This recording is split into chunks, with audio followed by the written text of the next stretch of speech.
was a lot to take in last night. I thought that the Cowboys would keep it close. I thought it was going to be a 3-point game. Ended up a 4-point game, and Dallas probably should have won that game. Because if you look at the first half back and forth, and Dallas was kind of holding its own, no Jalen Carter, they took advantage of that. CeeDee Lamb looked great. You know, it's probably hard to say this, but it's true. CeeDee Lamb had 7 catches for 110 yards and didn't have a good game because in the second half, he cost them dearly. And coming into this season, he has had 4 career games with 3 or more drops. That's more than any player since 2020.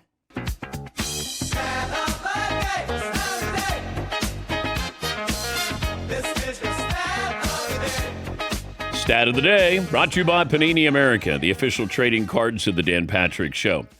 This is one of those games that if you put it in a time capsule and people go, how good was Jalen Hurts? Now, aside from the Super Bowls, but if you said just a regular season game, let me see something. Let me see why he's a top 5 quarterback.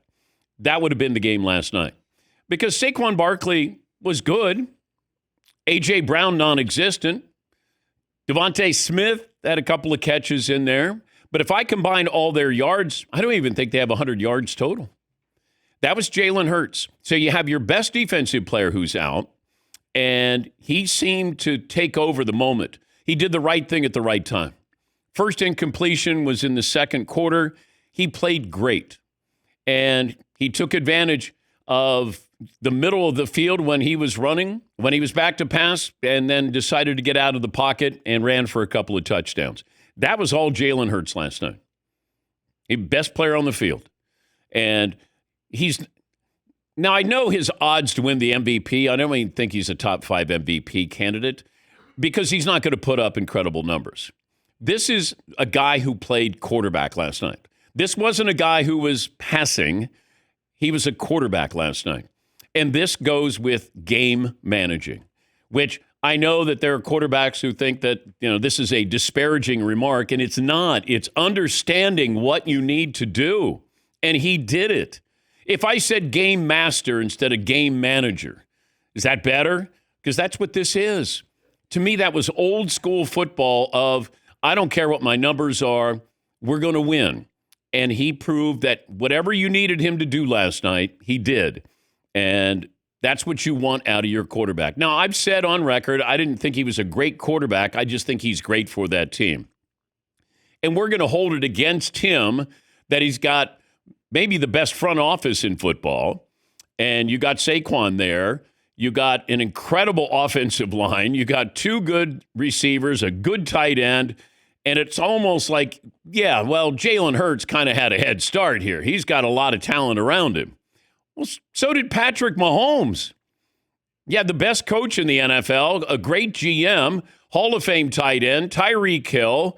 You had a good offensive line. Like, he had a head start too. I think we grade Jalen Hurts on a curve that somehow, but watch last night. But last night he did what you want your quarterback to do. And it was wonderful to watch. Brilliant. Surgical. Yes, Marvin. I think the main reason why it's going to be so tough to him for him to win league MVP is because he's going to get dinged for his team being so good. Because somebody's going to say, if I had that team, of course, I'd throw 30 touchdowns and rush for 10 touchdowns too. Yeah, I get it. I don't know if we hold him to the same standards, or maybe we hold him to a higher standard than we do other players. Josh Allen, we don't talk about anybody around Josh Allen. It's just Josh Allen being Josh Allen. Lamar Jackson now has Derrick Henry, and he's won 2 MVPs. But you start, Joe Burrow. Well, he doesn't have a defense. Well, he does have maybe the best wide receiving core in the NFL. But we look at Jalen Hurts differently because this is a stats-driven league, stats-driven award. And it's not to say that Joe Burrow and Lamar Jackson and Josh Allen didn't have wonderful years. I'm just talking about value.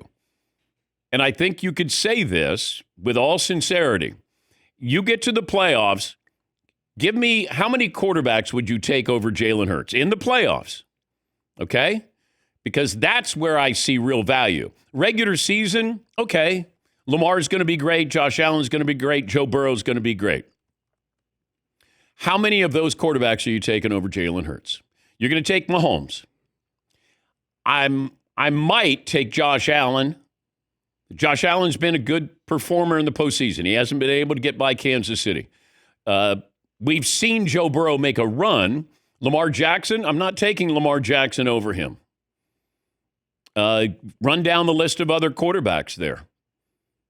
I'm probably going to have Mahomes and then Jalen Hurts.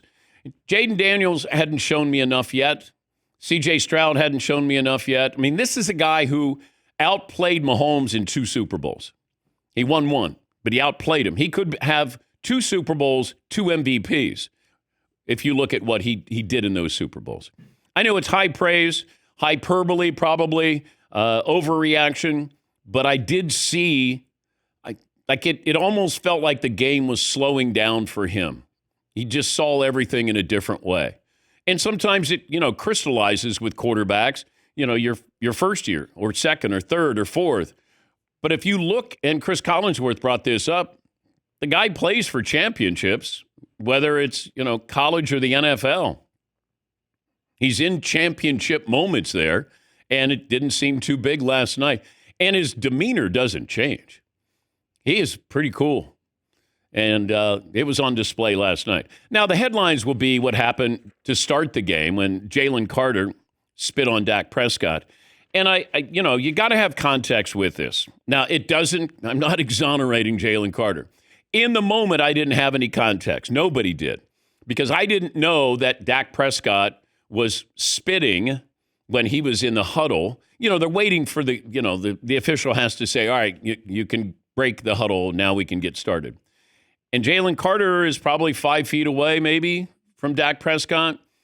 And maybe his interpretation was, wait a minute, he's spitting in our direction. And then Jalen Carter comes over. And then all of a sudden you see him spit on Dak Prescott. Yes, Heaton. Yeah, the thing that does make that a little funny is they're clearly jawing at each other, I think, because Jalen Carter is all by himself waiting there. And Dak walks 4 or 5 yards in order to spit between his two teammates. Yeah. So it's not like he was just standing there and spit. Dak walks almost 5 full yards. That's further than you think in order to spit between those guys when he could have just spit right at his own feet. Instead, he walked and approached him. That some of the video does start to make it look like there was a lot more going on there. Here is Dak talking about the spitting incident.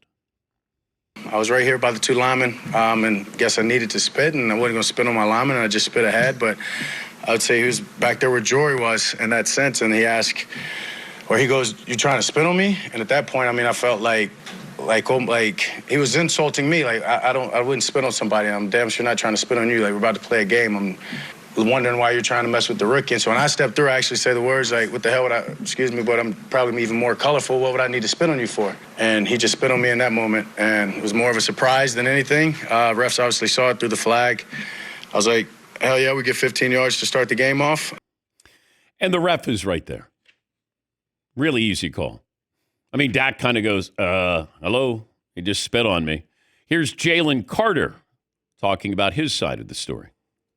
It was a mistake that happened on my side, and it just won't happen again. I feel bad for just my teammates and the fans out there. I'm doing it for them. I'm doing it for my family also. But the fans, they show the most love. You heard them out there today. Just not being able to start the game, even finish the game is just me up. But we're gonna get it better. It won't happen again. Okay. The NFL has placed a large emphasis this year, and that this was a topic in the offseason with teams and players, respect for the opponent. That's a big factor. Ross Tucker, who was doing the game with on Westwood One, talked about that as well. It's a really, really big point of emphasis. So the next question will be, will Jalen Carter be suspended? And I think given the context of this, now, once again, he got suspended for the entire game. And I think the league may factor that in. Now, do they fine him? I would be surprised if they suspend him for another game. If he did this in the second half of the game last night, then maybe he would be suspended for the following game. But he got suspended. Now, in my opinion, it might be a fine, but I would be surprised if they're going to suspend him again. Doesn't exonerate him for what he did. I understand what he's doing in the moment, and once you got to give these things context, because obviously you see it in the moment, and I'm going, why would he spit on him to start the season? And once again, these guys are hyped up. They've been in the locker room. They're ready to go. It's opening night, banner night, playing the Cowboys, ready to go. Wait, are you spitting at me? And then he approaches Dak, and then all of a sudden, he gets tossed.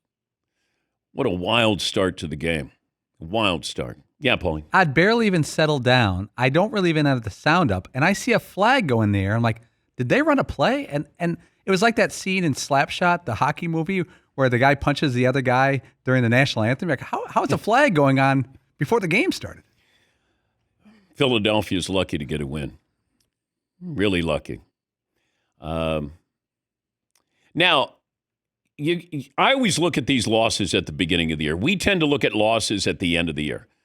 Remember what I said on that Monday morning when the Bengals lost to the Patriots? I said, that's the kind of loss that comes back and keeps you out of the playoffs. And that's exactly what happened.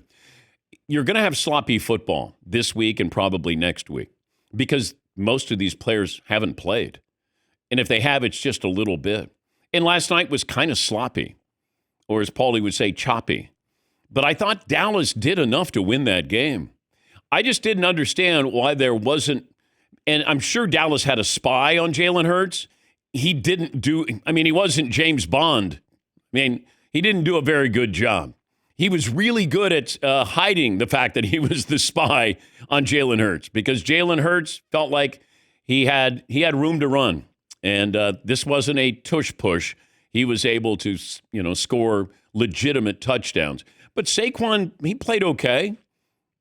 A.J. Brown had a couple of targets. Devontae Smith, Dallas Goedert had some catches there. But this was one of those games where if I'm Dallas and Brian Schottenheimer, that's his first NFL game as a head coach. And I thought he did a pretty good job. I thought they made enough plays to win that game.